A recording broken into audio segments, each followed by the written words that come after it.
वसिष्ठमैत्रावरुणकौण्डिन्यत्रयाश्रेय प्रबलान्विता वसिष्ठगोत्रोद्भवस्य अखिलाण्डकोटिब्रह्माण्डनायकस्य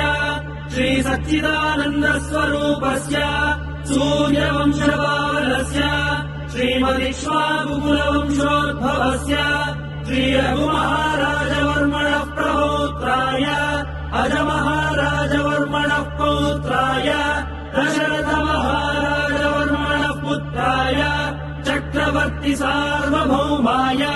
श्रीमहाविष्णु अवतारभूताय भरतखण्ड आत्मस्वरूपाय श्रीपट्टाभिरामचन्द्र स्वामिने श्रीरामचन्द्रम् सीता लक्ष्मण भरत शत्रुघ्न सहित सदा